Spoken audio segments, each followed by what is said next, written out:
All right, hello again. This is Jeff Scott, your instructor for 152, 145 Advanced Java Programming for the fall 2015 semester at Blackhawk Technical College. I'll be coming at you right now with the textbook portion of Chapter 14. I've already lectured on the PowerPoints. I'm lecturing on the textbook now, and then in class we will be going over today on Monday, September 28th. We will create an applet as a class. So this is on applets. We get an intro to applets. I'm going to skip the introduction to HTML. We'll talk about creating applets with Swing, using the abstract window toolkit for portability, how to draw shapes, how to handle mouse events, how to handle timers, and finally playing audio. Again, every single program that we've done up until this point in the semester has, and all of last semester, has been a Java application. An application, as mentioned there, is a standalone program that runs in the computer. On the other hand, an applet, it's normally part of a website. If you open up the website with a Java-enabled browser, the applet will be executed. So that's what we're going to do in this chapter, and it's this chapter only. We go back to applications again in the next chapter. Notice, as mentioned in the box here on page 912, although it's a different page in your book, an applet does not have to be on a web server in order to be executed. Okay? Now, in this example that they're giving right here, the applet is right here. It's in the box right here. For whatever reason, the author felt the need to show you that you can add all sorts of HTML, like an H1 tag, some paragraph tags, etc. But the applet itself is what's in here. All right. As mentioned when we talked about the other lecture here, applets today run in what's called a user's sandbox. They can't, by default or by their very nature, cannot delete files, read contents of files, or create files on a user's system, cannot run any other program on the user's system, cannot execute operating system procedures, cannot retrieve information about the user's system or identity, cannot make network connections, and if it displays in a window, it'll have a message such as, to let you know. It says these might be severe, but they're necessary to prevent malicious code. So again, when we first started to work with applets, it was totally trusted, and there was a big security hole. Now, I do want to mention that if I come in here and I just Google, I guess I'm in Google already, and I type in here trusted Java applets. All right, and somewhere, I guess, what a trusted certificate, how to make your Java code trusted, creating a trusted applet with local file system access. Creating trusted applets with access rights on a local file system, even to this day, remains a vital topic. Well, I'll tell you what I'll do is I'll grab this article that's right here. While we're talking even, this is what I do with a lot of these articles. Just grab it, copy it all to the clipboard, paste it in here. So if you ever wondered how I did that, I do a lot of that.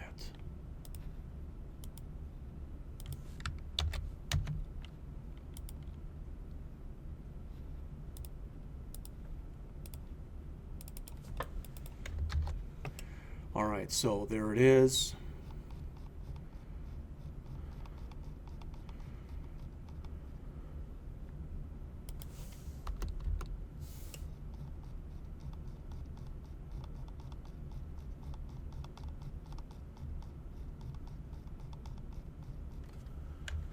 All right, and I'm going to just grab the name of that, and I'm going to save that file out onto the P drive.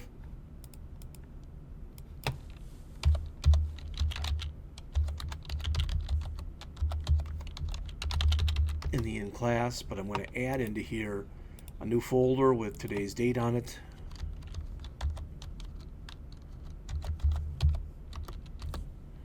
And just throw that article in there.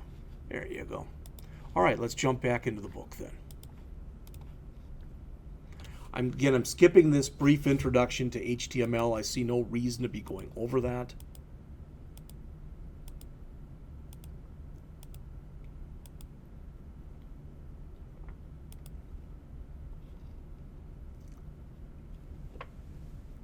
Which jumps me up to section 14.3, creating applets with Swing.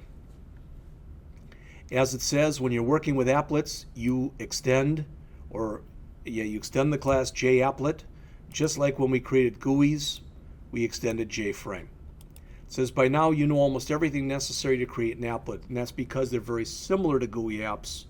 It's a GUI app, but it runs under the control of the browser as opposed to a GUI app which does not. So here's the main differences. I don't want to go back and read all of those again. Again, be really cognizant of the fact that when we create an applet, init will, for lack of better words, pretty much take the place of a constructor. All right? So here's a simple applet. So notice again, we extend JApplet. We've got our init event right here, creating a brand new label that just says this is my very first applet. We set the layout for a flow layout, we add the label. To run the applet, it's a little bit different. It's what you see right here in pink on the screen. You need to do one of two things. You need to either run it like this, so you create a .html file with an applet tag in it. So here's the beginning applet tag. Starts here, ends here.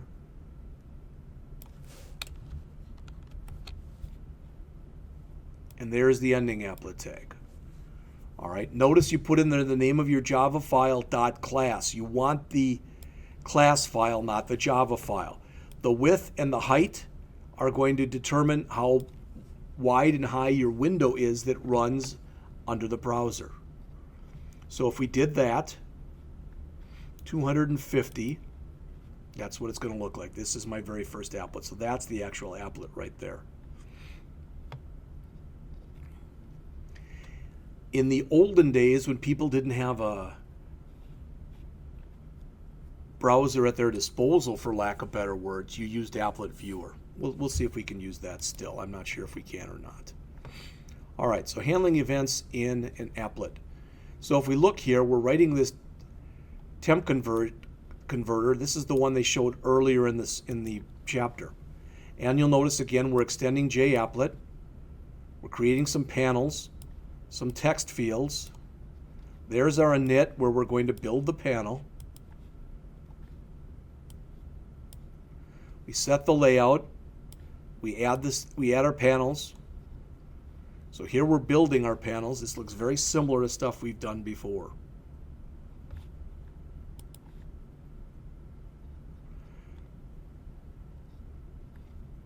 We've got the action listener like we had before.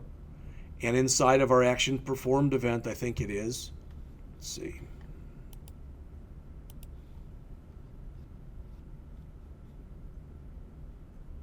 Right there. We've got our simple code right here that sets up a decimal formatter, does the calculation, and displays the answer. Again, none of this stuff in our temp-converter.html file, none of this is necessary. We could have literally removed every bit of this, and we could have removed this. But all we actually need in here is this. The applet beginning and end tag, code equals with the name of our class file, a width and a height. So again, as I mentioned to you before, I guess I can't, but this area that's right here in gray, that's the actual applet. This is just some HTML that the author decided to add. Notice applets that use Swing components may be incompatible with some browsers. And those are typically older browsers. You shouldn't have any problem at all if you're using IE8 or above, and more recent versions of Chrome, Firefox, Safari, etc. As mentioned back in Chapter 12, we talked about the AWT and Swing. AWT, the Abstract Window Toolkit, is the original library that's been part of Java almost since Java was created, if not since Java was created. Swing came a little later. All of the GUI apps, it says, in 12 and 13, and the ones we've done so far have used Swing components. But some browsers do not directly support Swing components in applets. So if that's the case, you're going to have to use some AWT stuff. Notice though the comparison, applet versus JApplet, frame versus JFrame, etc. It's the same exact name, but the Swing component has got a J that it prefaces or prefixes onto the beginning of it.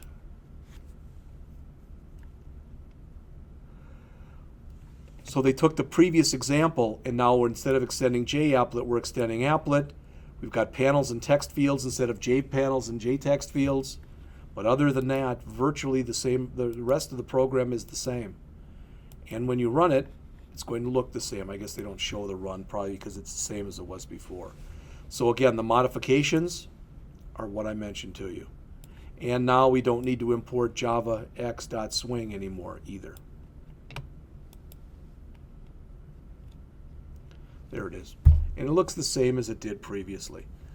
Again, you should always check for things like this, but if possible, you should be running the Swing components because they're less memory intensive. They're designed to have more of a look and feel like on different platforms. So they should look pretty much the same on a Mac versus a Linux machine versus a Windows machine, etc. Drawing shapes, we've talked about this before, that's 0, 0.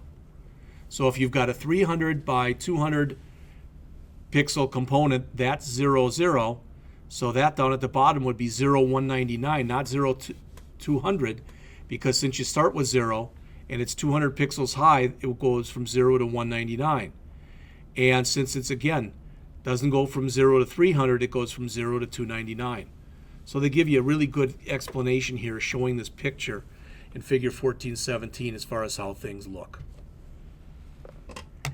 Each component has an internal object that inherits from the graphics class. The graphics class is part of the java.awt package.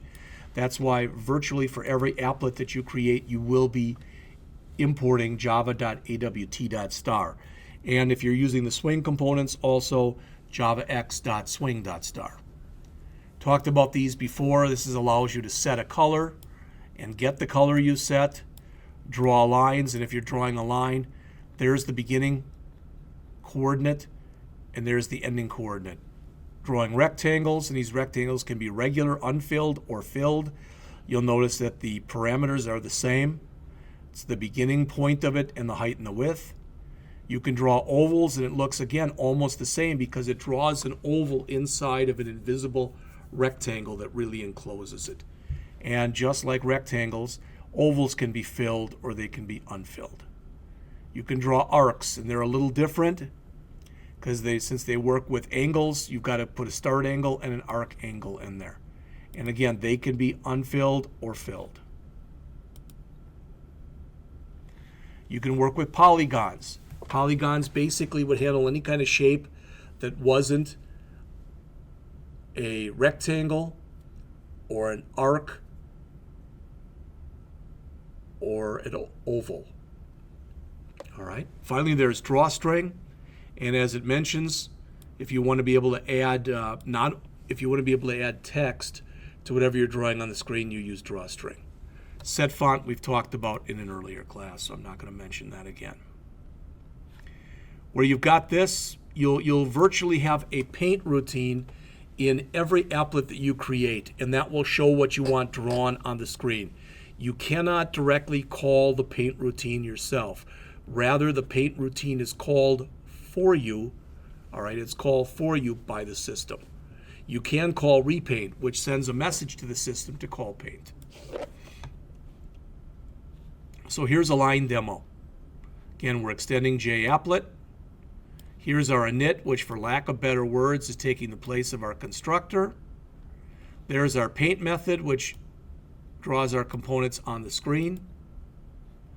And if you create that and then add this line with it and then run it, it just makes a big X on the screen. But it's a line and a line. They've got a rectangular demo in here, very much the same thing. And it draws two different rectangles which look pretty much the same size. One is filled and one is unfilled. Again, they do the same kind of thing with ovals next. You see an unfilled and a filled oval. And with all of these examples, whoops, that wasn't good. With, oh, doggone it. That was on me.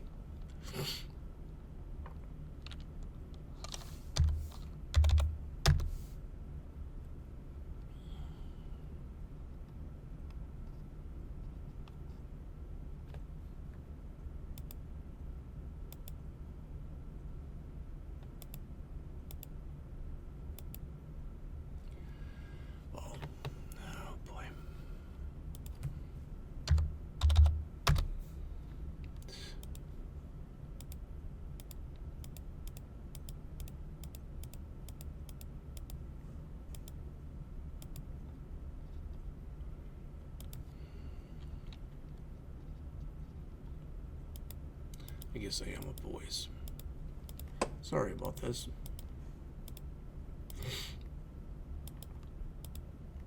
All right, so it doesn't matter which one of these I pick. They'll all have an init. They'll all have a paint method which uses a graphic object. All right. And notice it's always G dot something.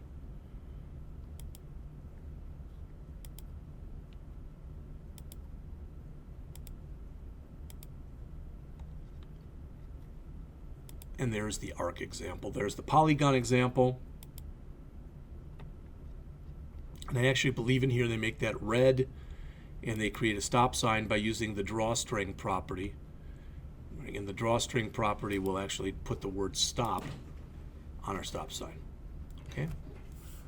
All right. As it says, each of the preceding examples uses the entire JApplet window as a canvas for drawing, but you don't have to do that.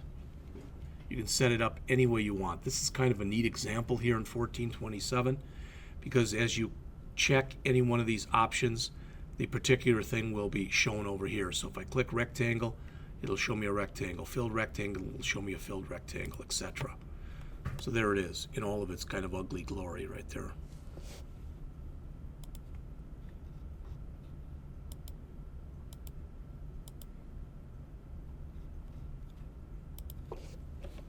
All right, we mentioned the mouse events earlier, but as it says, it allows you to create listener classes to handle the events generated by the mouse.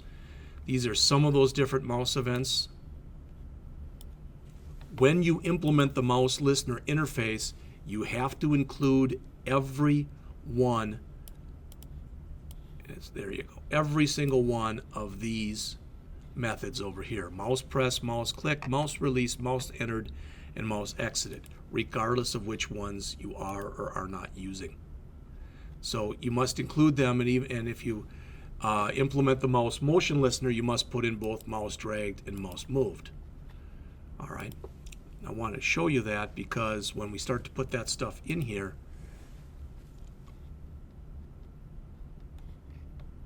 in this case, we're using all of the different methods. But if we were not, we would just have an open and close curly brace. Okay, kind of a neat program here. It shows you where you are on the screen, and then when you start to click the mouse, etc., exactly what's happening. This program here allows you to draw boxes on the screen. That's what I meant. So notice we are putting something into the mouse pressed event, but only the mouse pressed. Notice what we have for mouse click. There's a curly brace, and there's a curly brace. There's mouse released.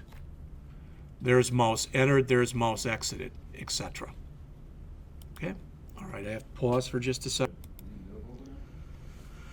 All right, so as mentioned, here you see the paint method. Here's the mouse listener class. All right, here's the mouse motion listener class. So these are all things that you get used to working with. If you want to set a timer in your program, this is how you set a timer. Okay? And they have a program in here that actually bounces a ball. And they mention here's the main timer methods.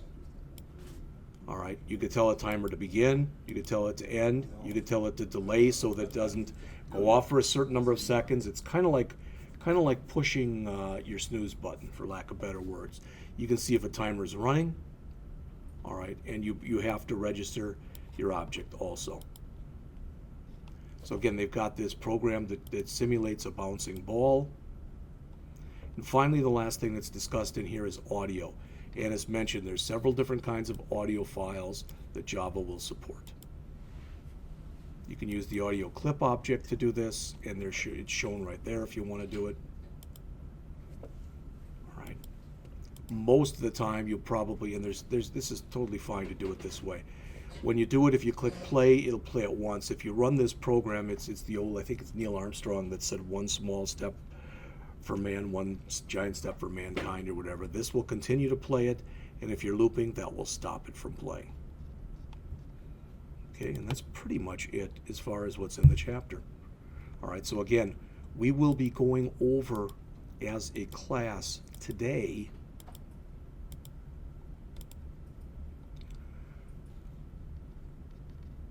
let's see, I don't know if they show it. I don't know if there's a picture of this or not. Nope. We will, as a class, be creating number 4, thermometer applet. Write an applet that displays a thermometer, which should be able to control the temperature with a slider component. When you move the slider, the temperature, or the thermometer should show the corresponding temperature. We'll do that. Your assignment will actually be, and you can see the picture of it up there, but your assignment will end up being number 2. Write an applet that draws a house as shown on the next page. When you click on the door or window, they should close. When you click on them again, they should open. So that's how it'll appear. Okay, and I think these where it says house with doors and windows open and closed. I think that's backwards. So you'll have what? Right there, there's a rectangle object. There's a rectangle object, there's a rectangle object, there's a rectangle object, a line object, a line object, a line object, a line object, a line object, a line object, and an oval object. So when you click on, if I clicked on this, then this, then this, it would look like this. If I click on this one, and then this one, and this one again, it'll look like this. We'll talk about it in class today.